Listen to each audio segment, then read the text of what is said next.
하나님 아버지, 우리가 지난 봄부터 읽고 있는 이 요한계시록, 이제 오늘은 그 마지막 부분들을 공부하고 있습니다. 참, 이 세상에 시작과 끝이 분명히 있다는 것을 우리가 계시록을 통해서 알게 하시고, 우리의 삶의 시작도, 우리의 삶의 마지막도 분명히 있다는 것을 깨달으면서 너무 인생의 그 사건 하나하나에 우리가 연연해 하지 말고 하나님의 놀라운 구원의 역사에 우리의 마음이 오롯이 붙들려서 하나님의 자녀답게 살아갈 수 있도록 우리를 축복해 주시옵소서. 오늘도 저희가 이제 읽고자 하는 이 말씀을 통해서 하나님의 놀라운 음성에 귀 기울이는 우리 모두 되게 하나님 함께하여 주시옵소서. 세상을 따르지 않고 하나님의 놀라운 은혜를 따라가는 우리 되게 오늘도 붙들어 주시옵소서. 감사드리며 예수님 이름으로 기도드리옵나이다. 아멘. 계시록의 메시지는 다른 신구약 성경의 어떤 메시지보다 강하기 때문에 때로는 우리가 읽을 때 이게 현실과 무슨 관련이 있나 하면서, 아니 이거 이 계시록을 읽는다든지 여기에 대해서 관심을 갖는 사람들을 보고 보통 일반 성도들은 '아니 무슨 이상한 이단에 빠졌나 자가 와 저러나.'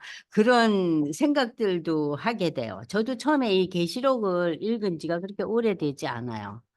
성경의 계시록을 이해하고 제대로 파악하면서 읽는 단계는 정말 참 정말 축복의 단계인데 우리가 그걸 모르죠. 지난 우리가 이제 10주 동안 이제 쭉 읽어 온 이 11주 동안 쭉 읽어 온 그 16 장까지는 재앙의 그 세 단계를 우리가 배웠잖아요. 그죠? 그래서 첫 번째 그 인을 떼는 거, 그리고 이제 천사가 나팔을 불면서 재앙이 펼쳐지고 마지막에 이제 대접이 열리면서, 그죠? 이 재앙이 이제 어 세 라운드를 통해서 이렇게 진행되잖아요. 그런데 이 재앙이 왜 이렇게 세 라운드를 반복하면서 계속 이어졌는가? 그 첫째 이유가 뭐라 그랬어요? 하나님께서 이러한 세 단계의 그 재앙의 과정을 통해서 우리에게 무슨 기회를 주세요? 회개의 기회를 주셨다 그랬어요. 야, 세상이 이렇게 혼란되고 다 뒤집어지고 없어질 징조를 너희에게 보여주는데 그래도 세상에 이렇게 정신을 팔고 살래. 그러면서 우리에게 회개의 기회를, 특별히 불신자에게 회개의 기회를 주시기 위해서 이 어 3 라운드가 계속되잖아요. 그런데도 이 마지막 대접 재앙이 왔어도 수많은 불신 세력들이 어때요? 회개하지 않을 뿐만 아니라 믿는 사람들을 핍박하고 그들의 그 전도를 다 거부해요. 그리고 자기 뜻대로 살겠다는 거죠. 그래서 결국 이제 그 하나님의 심판이 임한다는 거죠. 그래서 우리는 이제 그 17 장, 18 장에서 지난 시간에 배운 것은 큰 음녀, 큰 성 바벨론에 대한 것을 배웠죠. 17 장에서. 큰 음녀 이코로 큰 성 바벨론 다 똑같은 개념이라 그랬죠. 그래서 이 음녀라는 개념과 바벨론이라는 개념이 뭔가를 배웠어요. 음녀라는 것은 뭡니까? 사치와 음란에 사로잡혀 있는, 우상 숭배하는. 그리고 또 그 바벨론, 큰 성 바벨론은 그냥 인류 역사상 가장 잔인하게 적국을, 그 군사들을 죽이고 또 자기가 그 정복한 민족들을 가장 가혹하게 다룬 나라가 바벨론이라 했잖아요. 물론 인제 몽고족도 굉장히 잔인했다고 그러긴 하더라고요. 이 바벨론의 그 세상적인 부, 권세, 힘, 그냥 욕망, 이런 것들을 다 가르켜서 우리가 한 단어로 큰 음녀, 큰 성 바벨론. 그럼 이것이 다 사단의 역사예요. 근데 우리가 17장, 18장을 공부하면서 사단의 역사에는 두 종류가 있다 그랬잖아요. 큰 음녀 바벨론과 짐승. 그죠? 근데 큰 음녀 바벨론과 짐승이 어떻게 돼요? 서로 갈등해요. 서로 쌈질이 나잖아요. 내부에 분란이 일어나는 거예요. 그래서 누가 먼저 망해요? 큰 음녀 바벨론이 망해요. 그러니까 이 세상적인 부와 명예와 힘과 권력과 사치와 음란과 우상숭배, 팽배한 큰 음녀, 큰 성 바벨론이라는 이 거대한 사단의 한 축이 멸망합니다. 그리고 남은 게 뭐예요? 짐승. 그러니까 여러분들이 머릿속에 저도 이 18, 19, 20장을 읽을 때 참 혼란이 오더라고요. 큰 음녀 바벨론은 뭐고 짐승은 뭔가. 그게 어떻게 구별이 돼요? 그냥 읽고 말지. 근데 이거를 분명히 구별하셔야 돼요. 그래서 이 두 세력 간의 갈등으로 인해서 짐승이 남잖아요. 그죠? 그래서 이 짐승이 마지막에 이제 큰 심판 앞에서 누가 다퉈요? 하나님의 어린 양 예수와 대전쟁이 벌어지는 거예요. 거기서 이제 지고 어디로 내려가요? 저 밑으로 내려가는 거예요. 불과 유황 속으로. 그걸 제가 둘째 사망이라 그랬잖아요. 아시겠죠? 그러니까는 사단의 세력에는 두 가지 축이 있다는 걸 꼭 기억하셔야 돼요. 그걸 아시면은 큰 음녀, 뭐 바벨론, 여자 이런 게 나오면 뭐예요? 사단의 한쪽. 또 다른 축은 뭐예요? 짐승. 그러면 이 짐승에 대해서 성경에서는 과연 얘기하고 있는가? 구약에 구체적으로 나오고 있어요. 구약을 한번 보십시다. 구약을 여러분들이 펼치시면 지금 그 음녀하고 바벨론하고 또 다른 이 구약의 이 문제는 어떻게 이것을 다루고 있는가? 자, 보겠어요. 자, 먼저 계시록 12장에 먼저 보시면은요. 계시록 12장. 우리가 지난번에 배웠지만 계시록에서 먼저 보고 구약을 넘어갑니다. 계시록 12장 피세요. 제 성경이 아니면 또 이렇게 못 찾아요. 계시록 12장 7절에서 12절을 보시면은요. 그 밑에 9절부터 제가 읽겠어요. 큰 용이 나오죠. 큰 용. 큰 용이 또 옛 뱀이라고도 나오죠. 그죠? 이게 다 뭐예요? 동물을 지칭하잖아요. 이걸 사탄이라 그러고 온 천하를 꿰는 자라 그랬어요. 그러니까는 지금 이 12장에 나오는 이 큰 용, 옛 뱀, 이게 다 사단의 역사인데 이사야 27장 1절에서 2절을 한번 또 보겠습니다. 여러분들이 이사야 27장, 그러니까 이미 성경에는 이 사단의 세력에 대한 얘기가 성경에 많이 나오고 있어요. 27장 1절에서 2절을 보세요. 그날에, 여기 그날은 뭐냐면요. 인류 최후의 심판날이 오는 그날이에요. 그러니까 구약에도 이 계시록의 그 마지막 예수가 오시기 직전에 그 대전쟁이 벌어지는 그날에 여호와께서 그의 견고하고 크고 강한 칼로 날쌘 뭐요? 뱀? 리워야단. 그 여러분들 성경이 지금 다 남의 성경이기 때문에 줄을 칠 수 없지만 그 여러분들 책에 리워야단이라고 쓰고 이사야 27장 1, 2절을 써놓으시고 이 리워야단이 말하자면 사단의 그 한 축인 짐승이에요. 짐승. 아시겠죠? 리워야단. 그래서 여기서 뭐라 그래요? 뱀. 뱀이라 그랬죠? 예, 뱀. 뱀 리어야단을 벌하시며 바다에 있는 또 누구요? 용. 그러니까 이 사단의 역사를 이미 이사야서에 뭐라고 표현하고 있습니까? 뱀, 용 나오죠. 그죠? 그러니까는 이 27장 1, 2절은요. 하나님께서 마지막 때에 이 사단의 마지막 남겨져 있는 축, 짐승들, 뱀과 용을 다 어떻게 한다고요? 다 멸망시켜요. 그게 종말에 일어날 일이고, 두 번째 종말에 일어날 일은 이사야 27장 2절에 나와요. 그날에, 똑같죠? 그날에. 너희는 아름다운 포도원을 두고 노래를 부를지어다. 이 포도원은 뭐냐면은 우리가 지금 계시록에서는 새하늘과 새 땅이에요. 포도원. 하나님의 동산. 거기서 뭐 한다고요? 찬송을 부른다. 그래서 역사의 마지막 때에 이사야서 27장 1절, 2절에서 분명하게 보여주고 있어요. 한쪽은 뭐예요? 하나님과 함께 하나님의 전에서 찬양을 부르고 있고요. 한쪽은 어떻게 돼요? 사단은 영원한 불못에 갇힌다는 거예요. 그게 이 이사야서에 이미 나오고 있어요. 근데 우리가 아까 계시록 12장에서 봤잖아요. 이 계시록 12장에서 뭐라 그랬어요? 용이 쫓기고 이 뱀, 이것들이 다 쫓겨난다는 걸 이미 다 우리에게 보여줬어요.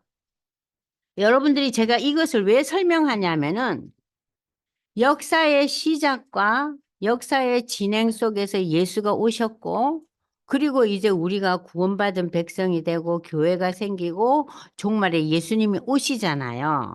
그러면은 이 종말에 예수님이 오시고 그 역사의 전 과정을 살펴보면서 오늘 우리가 하나님께서 결국 역사의 마지막에 사단 마귀는 내리치시고 믿는 자들은 하나님과 함께 하신다는, 그래서 믿는 자들이 하나님의 나라에서 찬양하며 즐거움을 하나님과 함께 나누고 있다는 게 그게 역사의 마지막 결론이에요. 그러니까 역사의 결론은 두 가지예요. 이쪽이냐 저쪽이냐 두 가지밖에 없어요. 중간은 없어요. 근데 우리가 어떻게 하나님의 실존에 대해서 믿음이 없다 하면 어떻게 되겠어요? 이것은 여러분들 우리 자녀들이 학교에서 30명 중에서 25등에서 엄마가 눈물을 쫄쫄 짜는 것보다 더 심각한 문제예요. 근데 우리는 뭐가 심각해요? 우리 자녀가 그냥 25등에서 30등 그 30명 중에서 그 사이에 왔다 갔다 하면은 그게 마음이 아프잖아요. 그죠? 우리 모두가 그랬잖아요. 근데 이제 우리에게 정말 마음에 아픈 거, 우리가 정말 힘들게 여겨야 될 게, 이 아이들이 믿음에 대한 확신이 없다. 믿음에 대한 관심이 없다. 이것을 우리가 염려하고 걱정하고 속을 태워야 돼요. 집사님들 그 문제로 속 태워요? 저는 별로 못 봤어요. 속 태우는 분들. 아유, 열심히 잘 살아, 내외간에 우리 딸. 그럼 됐지 뭐, 뭘 더 바래. 다 그래요. 근데 믿음이 제대로 이제 이 계시록을 읽으면서 역사의 시작과 진행과 그 파이널 그 피리어드를 생각하게 되면 이게 얼마나 절실한 문제인가. 그래서 이 얘기를 여러분들이 많이 해야 돼요. 사실은 자녀들이나 또 남편들이나 또는 친지들이나 우리 모든 사람들에게 신앙이 얼마나 귀하고 이건 영원한 세계잖아요. 영원한 세계. 그래서 이제 지난번에 저희가 이제 17장, 18장에서 이 큰 성 바벨론의 그 멸망과, 그죠? 멸망. 그러면서 이 멸망과 함께 여러 가지 이제 사건들이 나오고 있었죠. 그러면서 제일 마지막 절에 저한테 참 그 도전이 된 게 뭐냐면은 큰 성 그 바벨론이 멸망하면서 이들의 멸망이 제가 지난번에 이렇게 강의하면서 저들의 멸망의 가장 큰 원인이 뭐라 그랬죠? 뭐라 그랬어요? 아니, 권사님 뭐 몇 번 들으셨다며 다 까먹었어요? 복술이라 그랬잖아요. 18장에. 그죠? 18장 23절에 보면은 내 복수로 말미암아 네가 그렇게 즐겨하던 이 그러니까 이 18장의 멸망은 사단의 한 축인 큰 음녀 바벨론의 멸망이었죠. 짐승은 멸망 안 했어요. 큰 음녀 바벨론의 멸망을 하는 그 상황에 대해서 자세하게 설명하고 있잖아요. 그래서 저들이 그렇게 즐겨 하던 비즈니스, 그 상품을 사고 팔던 그 상인들이 울고 그랬잖아요. 왜냐하면 비즈니스가 안 되니까 사고 파는 일이 없고, 그리고 온갖 그 보석과 뭐 보석 세공사들도 일자리가 없어져요. 일자리가 없어져요. 보석이고 뭐고 다 사라지고. 그리고 또 맷돌 소리가 들리지 않는다는 게 뭐예요? 맷돌이 뭐예요? 여러분들 음식을 하는 거잖아요, 맷돌이. 그리고 저들에게 잔치가 없어져요. 잔치는 가장 중요한 게 이 시대는 결혼식이었어요. 그런 모든 것이 다 사라지는 거예요. 응? 근데 왜 이렇게 큰 성 바벨론 음녀가 멸망하는가? 23절 나오잖아요. 내 복술로 말미암아. 복술이 뭐라 그랬죠, 제가? 네? 점을 치는 거잖아요. 그죠? 점 치는 거. 인간의 생각과 지혜를 가지고 그 악령의 역사에 의해서 일어나는 점치는 걸 가리키고, 두 번째는 뭐예요? 마약이라 그랬죠? 마약. 왜냐하면은 옛날에 구약 시대나 신약 시대에 와서 그 이방 종교의 그 제사장들이 있죠. 이방 종교의 제사장들이요, 마약을 많이 했어요. 마약을 많이 했어요. 그러니까 왜 마약을 많이 하냐면은 인간의 생각으로는 이 점치고 이런 것을 도대체 해결을 못 하니까 마약의 힘으로, 예, 마약의 힘으로. 근데 오늘날에도 이 마약이 점치는 사람들에서 요즘은 마약이 어디로 넘어왔어요? 세상에 학자, 학문하는 사람들, 예술가들 다 마약하잖아요. 왜냐하면은 자기 자신의 그 넘치는 힘과 능력을 컨트롤 못 하잖아요. 그러니까 세상에 큰 인기를 얻으면은 너무 허무해서 마약을 하잖아요. 또 자기를 잊어버리려 하잖아요. 그러니까 이 복술로 인해서 너희를 망하게 한다. 이 복술이라는 의미는 하나님의 영이하는 일종의 악한 역사죠. 악한 역사죠. 그 우리가 참 지금 유럽이나 미국이나 저 남미 이런 데 굉장히 마약이 많고 우리나라에도 마약 많이 들어와 있잖아요. 이 마약의 병폐가 종말에 한쪽은 마약, 한쪽은 뭐냐? 이단 거짓 선지자예요. 오늘 아침에 어느 권사님이 저한테 이제 우리나라의 유명한 연예인들 또는 뭐 이름 있는 사람들이 예수를 믿는다고 참 기뻐했는데 알고 보니까 다 구원파예요. 구원파예요. 구원파가 뭐예요? 예수 믿고 구원받았으니 나는 어떻게 살아도 상관없다는 게 구원파예요. 그래서 저들이 그렇게 윤리와 도덕과 절제가 무너진 삶을 살고 있는 거예요. 여러분 구원파 아시잖아요. 그러니까는 이 구원파와 정통 기독교의 차이점이 뭡니까? 구원파는 예수를 믿었다. 예수가 내 죄를 사해 주셨다. 이제 나는 하나님의 자녀 됐다. 거기까지는 좋아요. 그럼 하나님의 자녀 된 우리가 하나님이 우리에게 주신 선물이 뭐예요? 성령이잖아요. 성령의 인도함을 받는 자가 어떻게 인간관계에 있어서 불의와 배신을 저질러요. 그것은 성령의 역사가 아니죠. 이단이죠. 제가 지난 시간에도 얘기했잖아요. JMS 같은 그 단체들. 굉장히 음란한 세계잖아요. JMS는. 그 유튜브나 무슨 그 뭐예요. 저, 그, 넷플릭스 보면은 그 JMS 그 영화도 나와 있죠? 보셨죠? 한번 보세요. 너무너무 낯뜨거워요. 그 나이가 많은 남자가 젊은 10대 후반, 20대 초반 아이들을 뭐 수십 명도 아니에요. 거의 수백 명에 해당하는 여자예요. 그런 걸 보면은 이단의 병폐라는 게 엄청나요. 그러니까 종말에 짐승이 남는다는 거. 누군 사라져요? 큰 성 바벨론 음녀는 짐승의 지잖아요. 그죠? 이 짐승의 세력이 이단, 거짓 선지자. 그러니까 마약과 종교적인 문제를 일으키는 사람들이 아마 그 종말에 큰, 어, 우리에게 참 큰 아픔을 주는 그런 대상들이죠. 자, 그래서 우리가 18장에서 이제 큰 성 바벨론이 멸망하고 이제 드디어 이 큰 성 바벨론 멸망에 대한 감사의 찬송이 이제 19장에 나타납니다. 19장. 그래서 19장 들어가기 전에 늦게 오신 분들한테 다시 한번 제가 반복하면은 이 사단 마귀의 세력은 두 축을 가지고 있다는 거. 첫 번째 축은 뭐예요? 음녀. 음녀, 큰성 바벨론. 그러니까 이 음녀 큰성 바벨론은 어떤 부류를 이야기하고 있는 거예요? 세상의 부와 명예와 힘과 능력을 추구하는 사람들이에요. 그래서 이 바벨론 제국이 인류 역사상 가장 창대한 문화, 로마와 더불어. 그래서 뭐 여기 서초구에 무슨 저기 뭐 한 몇 년 전인가 그 너무 이렇게 교통이 복잡하고 공기가 안 좋으니까는 그 위로다가 뭐 이렇게 정원을 만든다는 얘기 들으셨어요?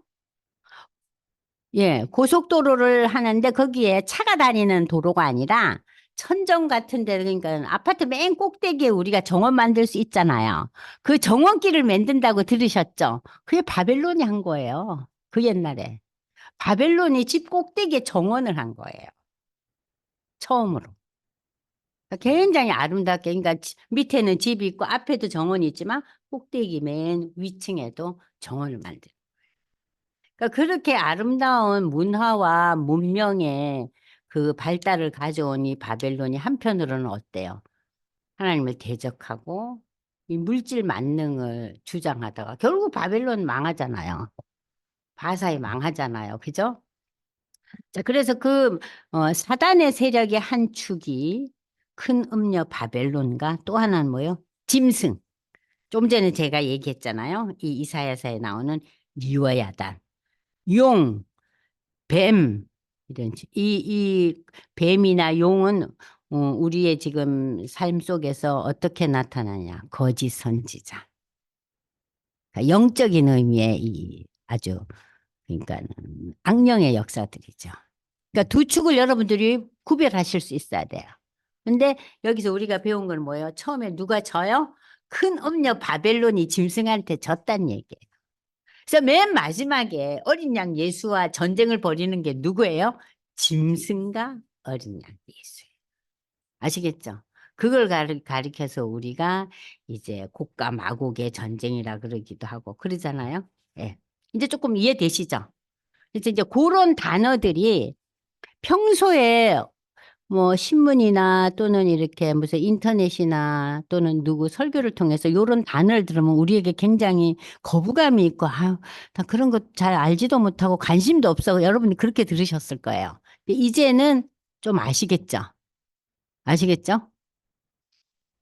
자, 좀 아셨으니까 너무 다행스럽고요.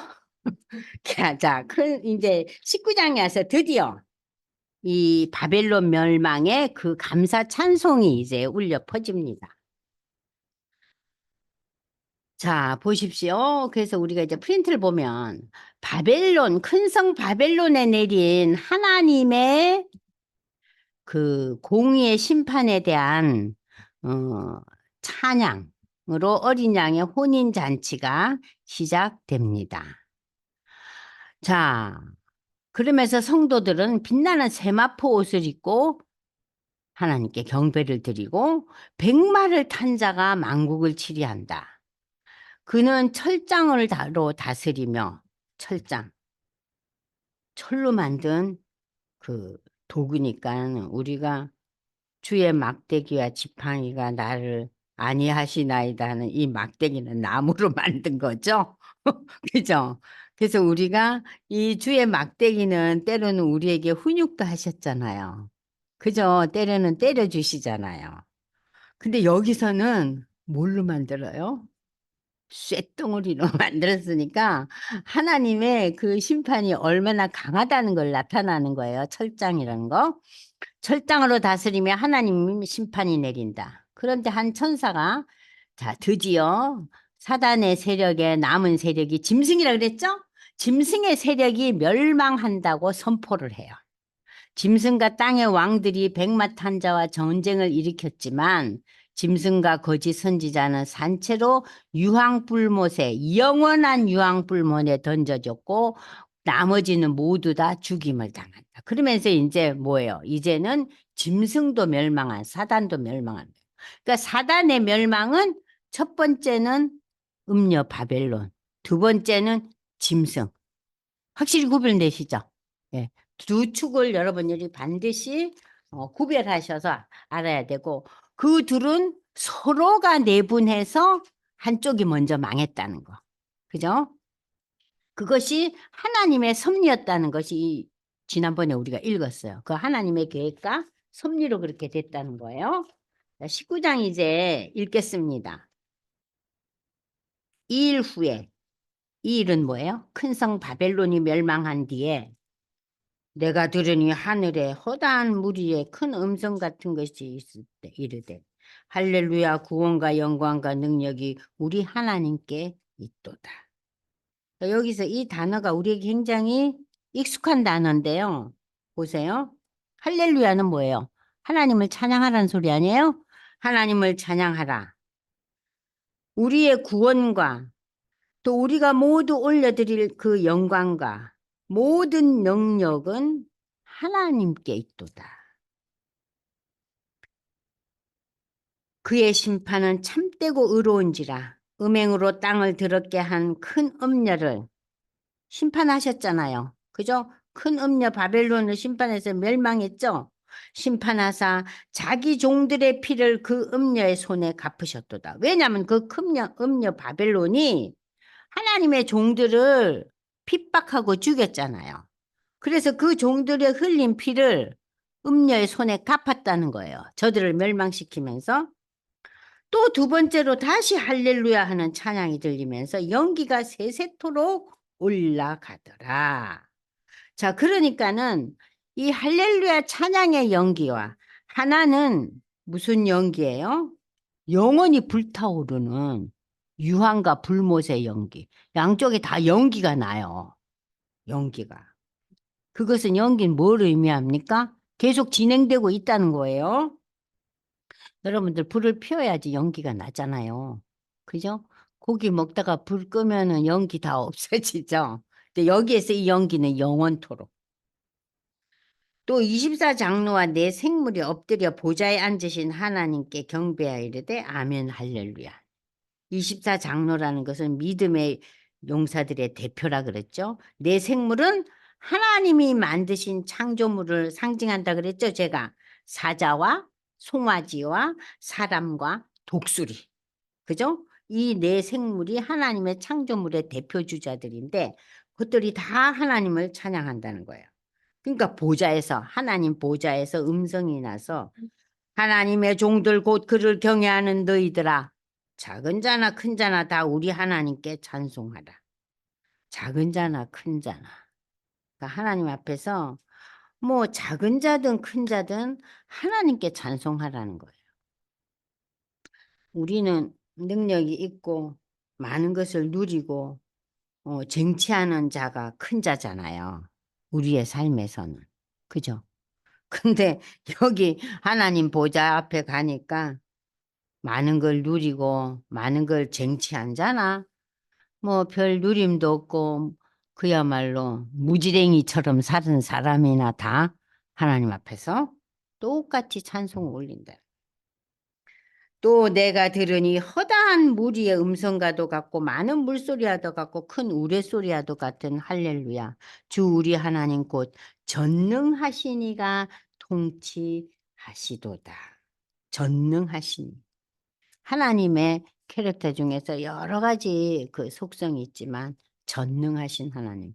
여러분 창세기 17장 1절부터 11절까지는 전능하신 하나님에 대한 얘기예요. 한번 읽어보겠어요.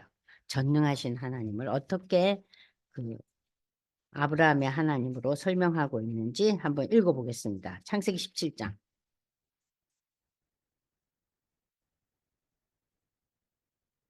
창세기 17장 1절에서 자 읽어볼까요? 시작. 아브라함이 99세 때 여호와께서 아브라함에게 나타나서 그에게 이르시되 나는 전능한 하나님이다. 너는 내 앞에서 행하여 완전하라. 내가 내 언약을 나와 너 사이에 두어 너를 크게 번성하게 하리라 하시니 아브라함이 엎드렸더니 하나님이 또 그에게 말씀하여 이르되 보라 내 언약이 너와 함께 있으니 너는 여러 민족의 아버지가 될지라. 이제 후로는 내 이름을 아브라함이라 하지 아니하고 아브라함이라 하리니 이는 내가 너를 여러 민족의 아버지가 되게 함이니라. 내가 너로 심히 번성하게 하리니 내가 네게서 민족들이 나게 하며 왕들이 네게로부터 나오리라. 내가 내 언약을 나와 너 및 내 네 대 후손 사이에 세워서 영원한 언약을 삼고 너와 내 후손의 하나님이 되리라. 내가 너와 내 후손에게 내가 거류하는 이 땅 곧 가나안 온 땅을 주어 영원한 기업이 되게 하고 나는 그들의 하나님이 되리라. 하나님이 또 아브라함에게 이르시되 그런즉 너는 내 언약을 지키고 내 후손도 대대로 지키라. 너희 중 남자는 다 할례를 받으라. 이것이 나와 너희 후손 사이에 지킬 내 언약이니라. 너희는 포피를 베어라. 이것이 나와 너희 사이에 언약의 표징이니라. 그러니까 지금 여기까지만 읽어도 될 것 같아요. 여기 지금 하나님께서 99세의 아브라함에게 나타나셨는데 아브라함이 자기 아내와의 사이에 자식이 없었잖아요. 그죠? 75세에 불렀는데 거의 25년 가량이 지났는데 자식이 없어서 중간에 사이드로 자식을 얻잖아요. 그죠? 근데 하나님 그게 네 뒤를 이을 자손이 아니라는 거죠. 그러면서 92세 때 나타나서 다시 한번 언약을 주면서 네가 번성할 거라는 거예요. 근데 이미 75세 때 바다에 모래알같이 네 자손이 아주 그냥 세계를 점령할 거라고 이렇게 줬잖아요. 가나안 땅에 들어가고. 근데 우리는 이런 말씀 주고 1년도 못 기다리죠. 그죠? 1년이 뭐야, 한 달도 못 기다려서 속에서 불이 나잖아요. 근데 이 아브라함이요. 그 25년 가량을 기다리고 99세에 드디어 하나님이 나타나셔서 이 말씀을 주시고 그 다음에 뭘 하라 그래요? 할례를 받으라 그래요. 그러면서 이 하나님이 어떤 하나님이냐? 전능하신 하나님. 응? 너의 삶을 다 주관하는 하나님. 전능하신 하나님. 그래서 이 표피를 베는 이 할례의 의미가 뭡니까? 할례는 사인이에요. 어? 남자의 생식기에 사인하는 거예요. 뭘로? 너는 내 것이라고. 여러분들 카드 쓰고 옛날에는 그냥 요즘은 다 하지만 옛날에는 일일이 우리가 사인했죠. 요즘은 사인 안 하잖아요. 너무 발달해가지고. 예전엔 사인했어요. 그럼 이 할례는 하나님의 사인이에요. 무슨 사인? 너는 내 것이란. 이런 사인과 함께 내 소유라는 것을 이제 그 언약을 하시면서 하나님의 캐릭터를 이 창세기 17장에 하나님은 어떤 하나님? 전능하신 하나님. 전능하신 하나님. 근데 여기서 지금 이 24장로와 내 생물들과 크다한 무리들이 전능하신 하나님, 그 아브라함에게 나타나신 그 전능하신 하나님을 찬송하고 있어요. 우리가 즐거워하고 크게 기뻐하며 그에게 영광을 돌리세. 어린 양의 혼인 기약이 이르렀고 그의 아내가 자신을 준비하였으므로 그에게 빛나고 깨끗한 세마포 옷을 입도록 허락하셨으니 이 세마포 옷은 성도들의 옳은 행실이다. 잔치, 결혼식 잔치 오는데 신부가 집에서 그냥 허들의 옷을 입고 있다가 결혼식 잔치하는 신부는 없잖아요. 결혼식에 그 잔치에 참여하는 자도 그렇게 옷 안 입고 갔잖아요. 그죠? 자, 어린 양과 이제 성도들의 혼인잔치. 자, 그러면 여러분들이 여기서 이 어린 양의 혼인잔치라는 것이 과연 무엇을 의미하는가? 마지막 날에 영광스러운 어린 양의 혼인잔치가 이제 거행되는데 여러분 프린트 피세요. 46페이지. 이 잔치의 신랑이 누굽니까? 예수님이고 신부는 성도들이에요. 예수 그리스도가 재림하실 때 이제 어린 양의 혼인잔치가 예수와 성도들 간의 혼인잔치. 이 혼인이라는 것은 하나됨이잖아요. 그러니까 예수와 성도가 이미 성도는 예수를 구주로 영접한 자들이에요. 그죠? 하나님의 백성된 자들이에요. 그런데 이제 여기서 혼인잔치가 벌어진다는 것은 다시 한번 하나됨을 드러내는 페스티벌이에요. 큰 축복의 잔치예요. 그래서 저들이 공중으로 올라간다. 이 잔치가 끝나고. 그래서 여러분은 데살로니가 전서 4장 16절 17절 오늘 성경을 많이 읽는데 좀 읽어보겠어요? 데살로니가 전서. 데살로니가 전서는 특별히 이 종말에 대한 얘기가 많이 나오고 있는데요. 왜 그랬을까요? 이 데살로니가 전서가 신약 성경에서 가장 먼저 기록된 그 서신이에요. 응? 그 데살로니가 교회를. 그럼 이 왜 데살로니가 전서가 이렇게 그러니까 이 시대는 데살로니가 전서를 이 바울이 쓸 당시에는요. 마테마가 누가복음도 기록되지 않았죠? 기록 안 됐어요. 마테마가 복음은 AD 65년에서 70년 사이에 기록되고 요한복음은 AD 85년 정도에 기록됐거든요. 그리고 바울 서신도 다 AD 56년에서 그 60년 바울이 그 전도 여행 마지막 때 2차, 3차 여행 때 기록된 거예요. 제일 먼저 이 데살로니가 전서가 기록되면서 바울이 임박한 종말론을 강조했어요. 왜냐? 이 시대 사람들이 너무나 예수 믿는 사람들이 어렵고 힘들고 보잘것없는 사람들이 예수를 믿었잖아요. 그 믿다 보니까는 이 사람들이 예루살렘에서 도망을 가잖아요. 하도 핍박을 하니까. 그 도망간 것이 여러분들 우리 계시록 2장 3장에 나타난 교회들 있잖아요. 7교회. 글로 이리저리 다 흩어져 가요. 그 흩어져 간 교회를 개척하고 교회를 서포팅한 자가 바울과 실라와 바나바 이런 사람들이에요. 아시겠죠? 그러면서 거기에 이제 모교회는 예루살렘 교회지만 이 예루살렘 교회를 떠나온 사람들과 그 지역 주민들, 그 지역에 살고 있던 유대인들이 이제 예수를 믿어갖고 세워졌어요. 그 터키 지역에, 소아시아 지역에. 응? 근데 거기서 이제 이 데살로니카는 특별히 이제 그리스 땅이잖아요. 거기서 또 지났잖아요. 소아시아를 지나서 데살로니카는 그리스의 제일 위에 있는데요. 그 지역을 우리가 뭐라 그래요? 마케도니아. 그죠? 그리고 이제 고린도 지역을 우리가 아가야 지역 그래요. 기억나시죠? 고린도를 가리켜서 고린도는 시티죠. 아가야는 뭐예요? 경기도, 경상북도 이런데요. 주를 말해요. 그러면 이 데살로니카는 이 그리스 땅의 북쪽에 있던 마케도니아 지역의 유명한 도시였단 말이에요. 이 도시에 이제 교회가 이렇게 생기면서 처음 믿는 사람들에게 바울이 강조한 게 뭐냐? 임박한 종말론. 예수님이 오실 거야. 너희가 힘을 내서 그날을 준비하라. 그래서 이제 이 데살로니가 전서에 보면은 많은 저기 뭐예요. 그 종말론적인 내용들이 많이 있어요. 한번 읽어볼까요? 데살로니가 전서. 어, 제가 이 딴 사람 책을 찾으려니까는 왜 이리 힘들어요. 데살로니가 전서 4장 16절, 17절 시작.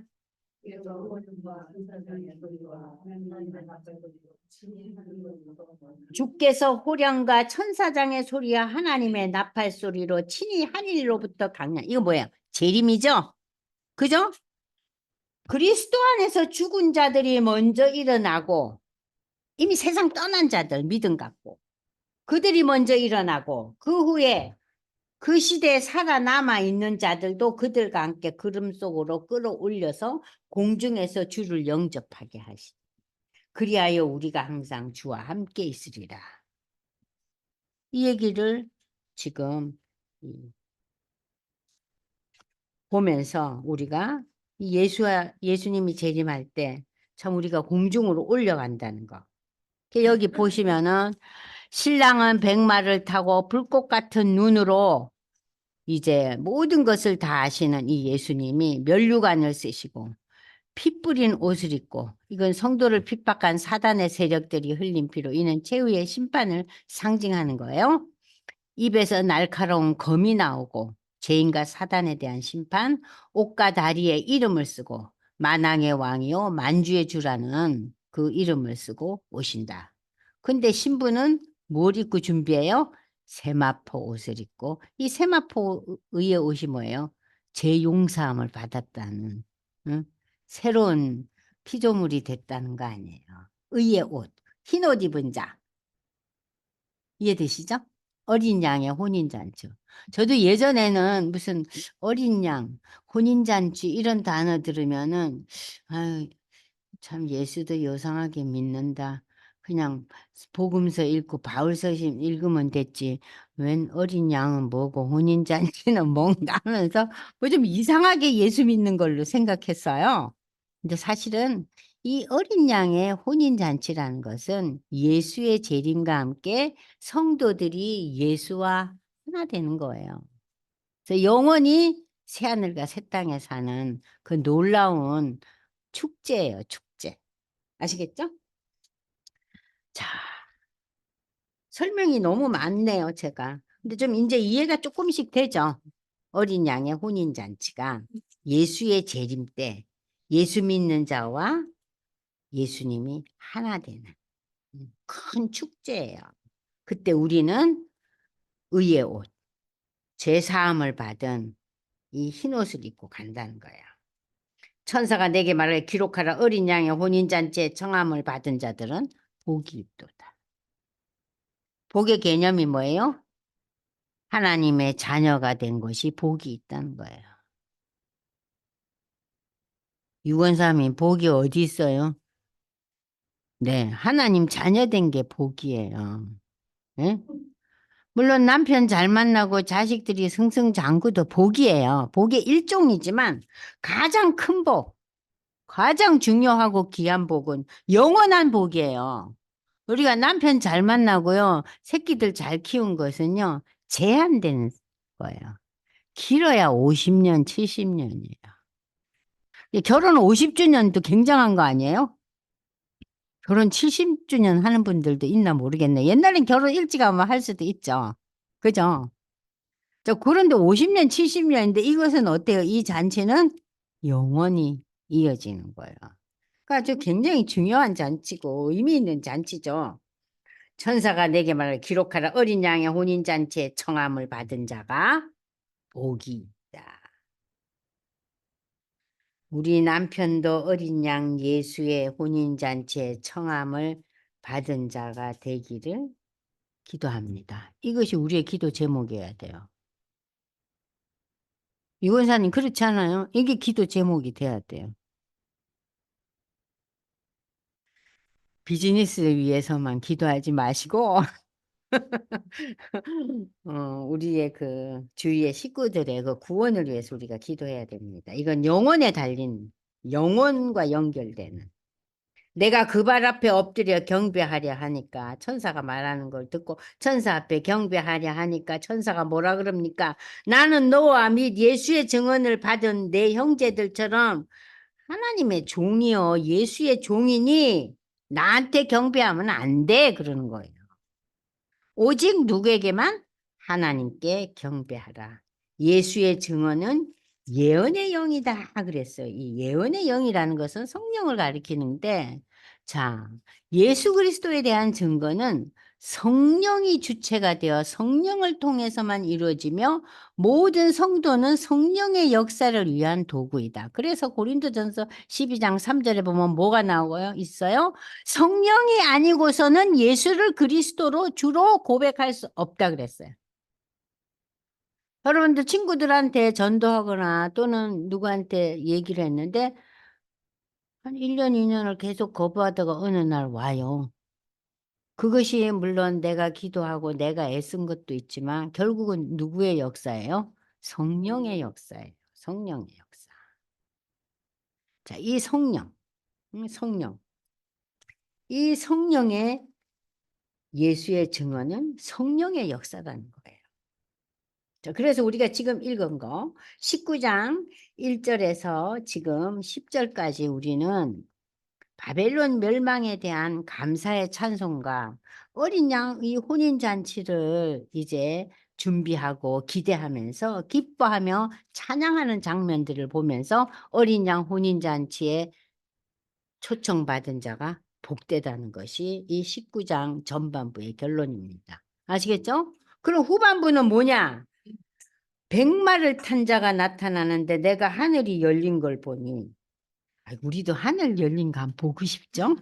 그죠? 기절 초풍을 해더라도 하늘 열린 걸 보니 보라 백마와 그 백마 탄 자가 있는데 그 이름은 충신과 진실이라 그가 공의로 심판하며 싸우리라. 누구겠어요? 예수님이죠.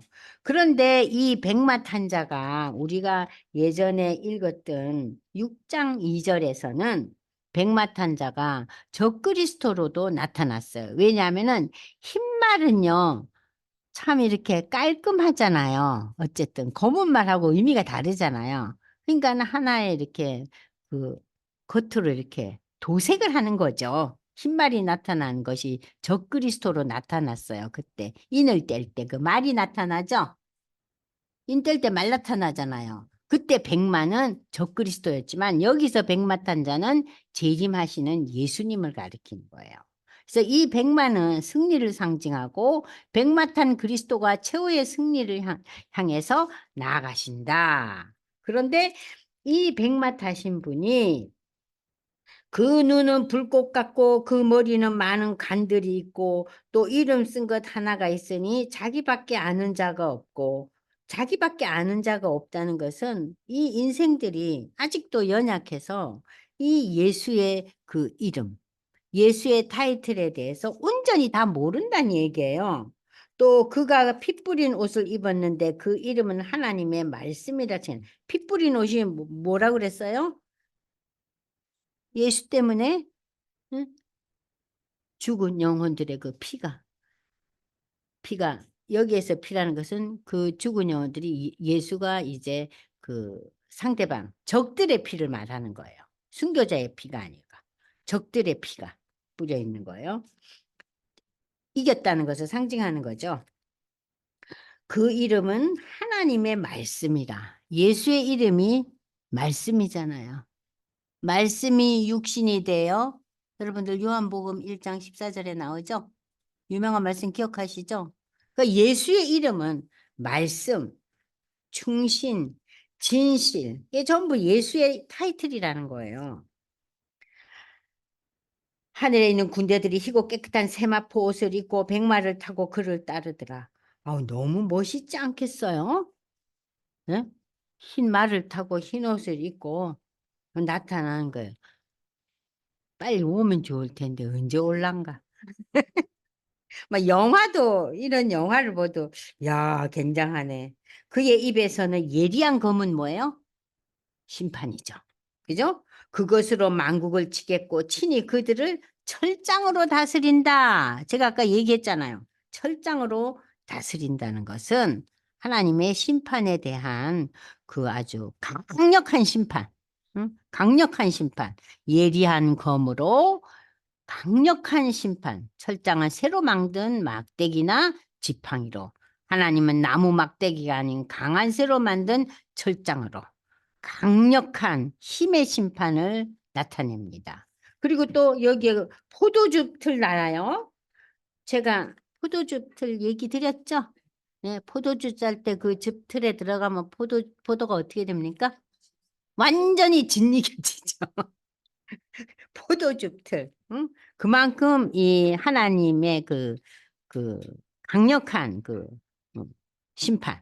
그 예수가 오셔서 하는 그 심판은 강력하고 막강하고 엄격하고 무서운 심판인 것을 포도주 틈 철장이라는 단어를 통해서 우리에게 설명하고 있는 거예요. 그 옷과 그 다리에 이름이 써졌으니 예수의 이름이 뭡니까? 만왕의 왕이요 만주의 주라. 이 이름이 지금 너무 많죠? 만왕의 왕, 만주의 주, 하나님의 말씀, 충신과 진실. 어우, 이름도 많아요. 금세 또 다 까먹게 생겼네요.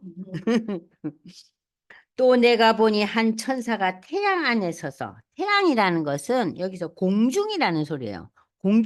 공중이니까 붕 떠 있는 거죠. 서서 만왕의 왕, 공중에 서서 공중에 나는 모든 새를 향하여 큰 음성으로 외쳐 이르되 하나님의 큰 잔치에 모여 왕들의 살과 장군들의 살과 장사들의 살과 말들과 그것을 탄 자들의 살과 자유인들이나 종들이나, 여러분들 성경에 이 자유인들이라는 것은 그 시대가 인구의 80% 이상이 노예였어요, 종. 근데 노예가 아닌 뭐 비즈니스를 한다거나 기술자라는가 이런 사람들이 자유인이에요. 그리고 이제 누가 있어요? 귀족이 있어요. 그러니까 이 시대 사람들은 귀족이 있고 자유인이 있고 종이 있어요. 그러니까 자유인은 뭐예요? 기술자들, 그 뭔가 이렇게 장사하는 사람들. 중산층이겠죠? 자, 이 종들이나 작은 자나 큰 자나 모든 자의 살을 먹을 거예요. 새가 나타나서. 그러니까 여기에서 새가 나타나서 이 땅의 왕, 장군, 자유자나 종들이나 큰 자나 작은 자나 살을 먹는 것은 뭐예요? 이거는 예수의 심판에 의해서 엄청나게 뜯겨 먹는 심판의 고통을 얘기하고 있는 거예요. 또 내가 보며 그 짐승과 땅의 임금들과 그들의 군대들이 모여 그 말탄 자와 그의 군대와 더불어 전쟁을 일으키다가, 이 아마겟돈 전쟁, 곡과 마곡의 전쟁 일어나도 그랬잖아요. 그 전쟁에서 처절하게 이 사단의 세력들이 진치고 저들이 멸망하는 것을 새한테 뜯겨먹는 걸로 지금 묘사하고 있죠? 여러분들 죽기 전에 사람이 생명이 다 이렇게 있는 상황에서 독수리 같은 데한테 뜯겨 먹어봐요. 그 고통이 어떻겠어요? 예? 우리가 지금 멀쩡히 있는데 독수리 와서 나를 하나하나 뜯어 먹어봐요. 눈을 빼먹고. 엄청난 지금 고통을 얘기하는 거예요. 짐승이 잡히고 그 앞에서 표적을 행하던 거짓 선지자도 함께 잡혔다. 잡혔으니 이는 짐승의 표를 받고 그의 우상에게 경배하는 자들을 표적으로 미혹하던 자라. 자, 지금 여기서 19절 맨 마지막에는요. 우리가 18장, 17장에는 큰 성 바벨론과 음녀가 망하잖아요. 여기서는 지금 누가 나요? 짐승. 사단의 또 한 축이었던 짐승이 지금 아주 완전히 초토화되고 있죠? 그죠? 자, 그 짐승들과 거짓 선지자들. 여기 근데 20절에 보면요. 표적을 행하던 거짓 선지자가 나와요.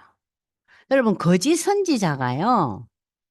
이적을 행하고 너무 멋지게 아주 칠을 하고 포장을 하고 나타나는 거예요. 그래서 오늘날 수많은 사람들이 왜 이단 사설에 빠집니까? 저들의 표적을 보고 빠지는 거예요. 저들이 너무너무 그럴듯하게 살고 있거든요. 왜 뭐 미국에서 뭐 크리스천 사이언스 같은 종교 있잖아요. 그러면 완전히 뭐 그 과학적인 그런 그 과학자들을 바탕으로 해서 그렇게 해서 예수 믿는 사람들도 있어요. 전부 거짓된 그 선지자들이에요. 그러니까 이런 사람들이 뭘 나타내요? 표적, 눈에 보이는 이적을 나타냄으로 해서 사람들을 미혹시키는 거예요. 그러니까 우리가 참 이 표적과 이적에 약하지 않아요?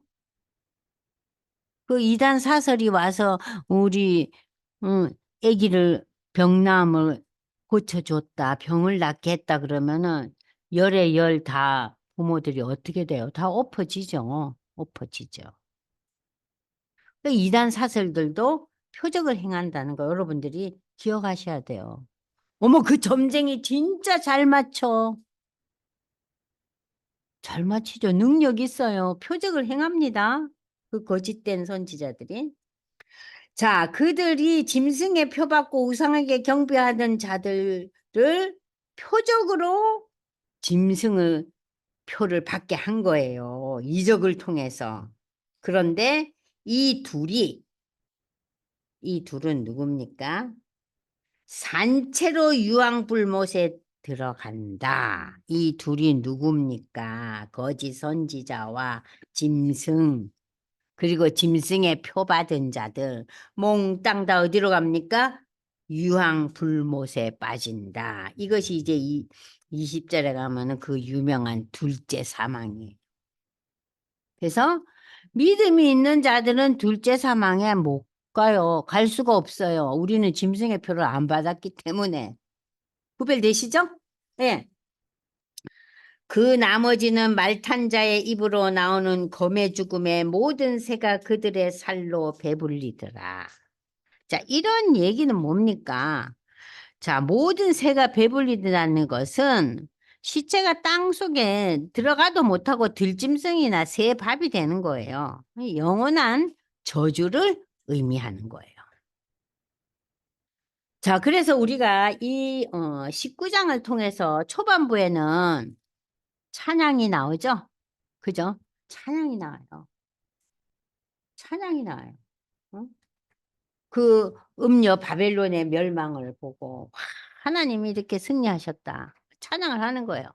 후반부에 와서 이제 어린 양의 혼인잔치에 초청하는 자는 복이 있다고 그러면서 무슨 얘기가 열립니까? 다시 백마를 탄 예수 그리스도의 모습이 나타나면서 이제 짐승, 사단의 한 축인 짐승과 짐승의 표 받은 자들도 다 유황불못에 빠진다. 유황불못에 빠지지 못한 자들은 어때요? 이들은 시신도 땅에 안정되지 못한데 새 밥이 된다. 저주를 받는다는 거예요.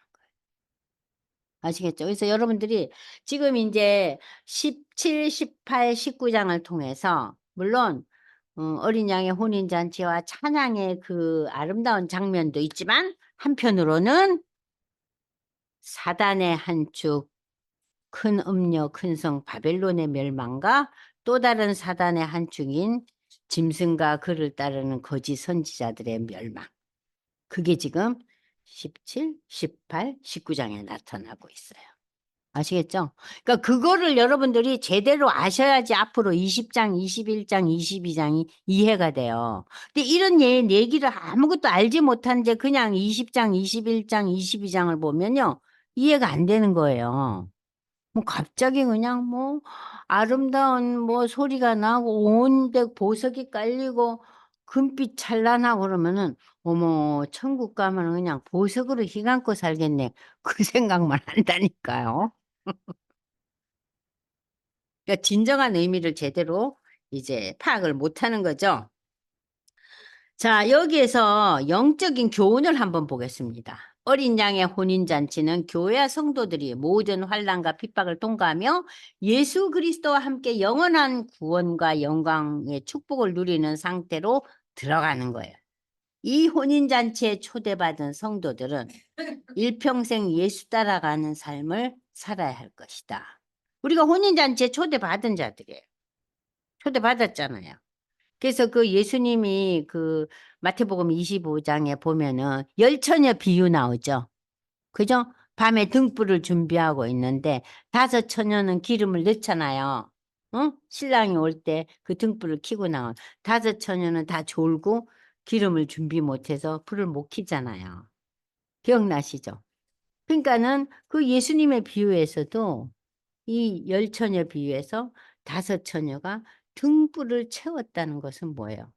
우리가 예수를 믿고 예수의 오심을 준비하고 기다리는 인생이 되라는 거 아니에요. 열처녀 비유에서.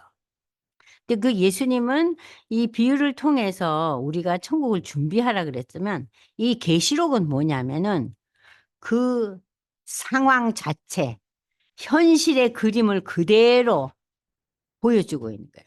뭐라 그럴까요? 미리 보는 다큐멘터리. 아시겠어요? 미리 보는 다큐멘터리예요. 어떠세요? 이 다큐멘터리를 보니까.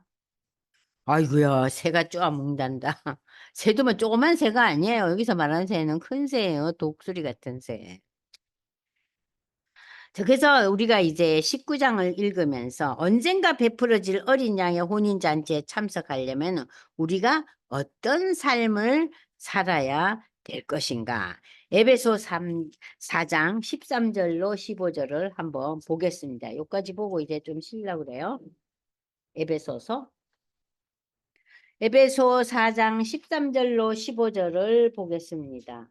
우리가 다 하나님의 아들을 믿는 것과 아는 일에 하나가 되어 온전한 사람을 이루어 그리스도의 장성한 분량이 충만한 데까지 이르르니 이는 우리가 이제부터는 어린아이가 되지 아니하고 사람의 속임수와 간사한 유혹에 빠져 온갖 교훈의 풍조에 말려 요동하지 않게. 이 온갖 풍조, 간사한 유혹이 뭡니까 지금? 그죠? 이 짐승과 이 큰 음녀 바벨론에 이 놀라운 세상적인 것들에 우리가 마음이 팔리지 말라. 요동치 말라는 거예요. 오직 사랑 안에서 잠든 것을 하여 범사에 그에까지 자랄지나. 그는 머리니 곧 그리스도라. 그리스도가 우리의 머리가 되고 우리의 표상이 되라는 거예요. 아, 예수님이 저랬구나. 근데 우리가 우리의 표상이 뭡니까? 예수님이 표상이라는 그 신앙 고백에 대해서 우리가 다 인정해요.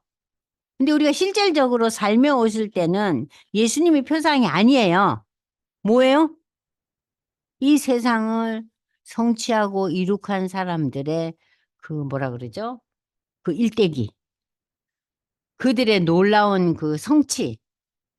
그게 우리가 많이 마음이 빼앗기고 있잖아요. 우리가 예수님에 대해서 나도 예수님 저랬는데 나는 왜 이 모양일까? 그런 생각은 그냥 순간순간 조금씩은 하지만 그게 얼마나 짧아요, 그 순간이. 그죠? 그러니까 자꾸 이 성경을 읽으면서 그런 그 순간들을 늘려가라는 거예요. 그것이 우리가 성경을 읽는 큰 의미예요. 그래서 하나님을 그 믿고 받아들이고 아는 일에 하나가 되라. 그리고 이제 여러분들이 6장 10절에서 20절은 숙제입니다. 집에 가서 기억하고 제가 이 본문을 기억하라고 제가 숙제를 내주는 거예요. 지난번에 제가 숙제 뭐 내줬죠? 읽어보셨어요? 어땠어요? 정신이 번쩍 들죠? 그죠? 자, 요것도 읽어보시면 그럴 거예요. 네, 두 번째, 아마겟돈 전쟁에 등장하는 배역들을 살펴보면 저들의 멸망 상황을 보자. 짐승과 거짓 선지자들. 그러니까 종말에 일어날 마지막 전쟁에서 이미 큰 음녀 바벨론은 사라졌어요. 그죠? 저것끼리 내분해서 남은 건 뭐예요? 짐승과 거짓 선지자들이 영원히 산채로 유황불맛에 던져진다. 세상의 모든 악인들, 짐승 표받은 자들도 다 그들로 따라가죠. 그죠? 따라가잖아요.